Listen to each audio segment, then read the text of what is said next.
What? No cool intro like there was in Mega Man 2 to help explain the plot? And how come I can't get Mega Man to appear in the corner of the intro screen like he does in the Anniversary Collection? Oh well, who really cares about that? Apparently, the story is about Dr. Wily renouncing his evil ways and joining to work with Dr. Light to create a robot called Gamma that'll help bring world peace, but the robots that are in charge of the mining worlds have gone berserk and Mega Man must stop them. Yeah, that's what it says all over the internet and in the Virtual Console options. The basic gameplay structure is still intact. Pick a Robot Master, go through the stage, fight the Robot Master, beat them, take their weapon, and move on. Knowing who defeats who is the whole key to progression. And in my opinion, there are 3 of them that you can choose from right at the start. You can either play against Magnet Man, Top Man, or Snake Man because they are the easiest to defeat without their weakness. Magnet Man and Top Man both follow a similar pattern, whereas Snake Man, you're gonna get hit no matter what, so you might as well just get hit from his snakes instead of his own body slam.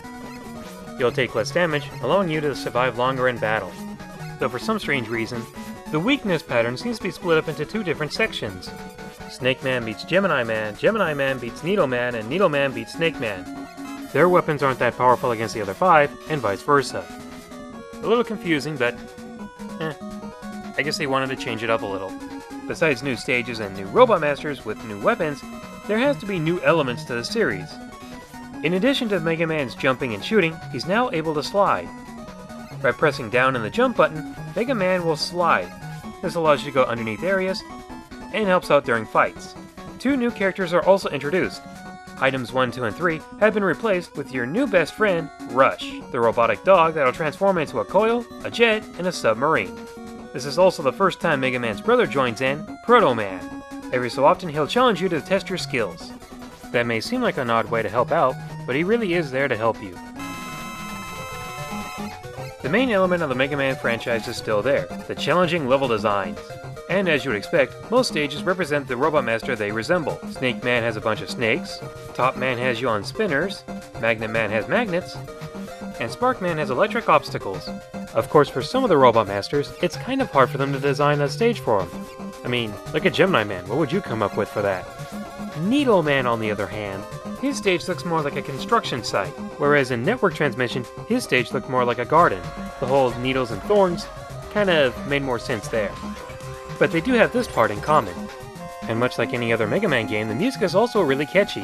My personal favorites being Gemini Man and Snake Man.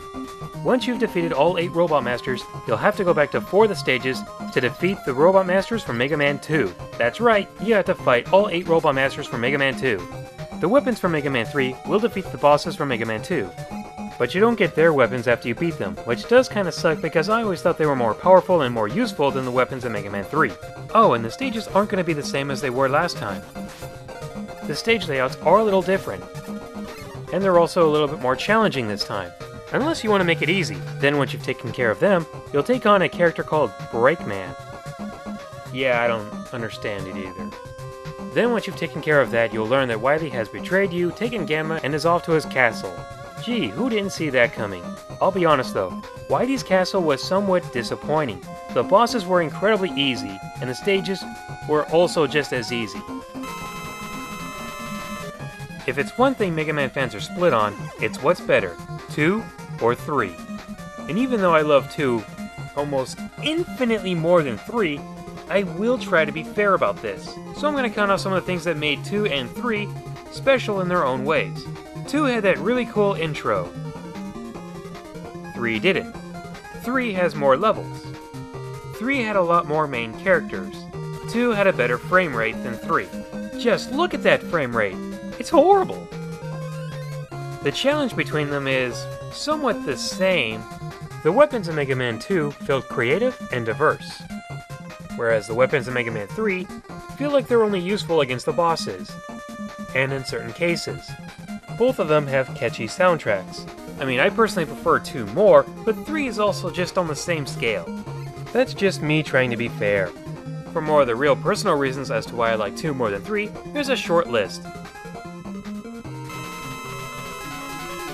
Sometimes it really matters which one you play first, Mega Man 3 or Mega Man 2. The first one I played was Mega Man 2, and it was the only one I had for the NES.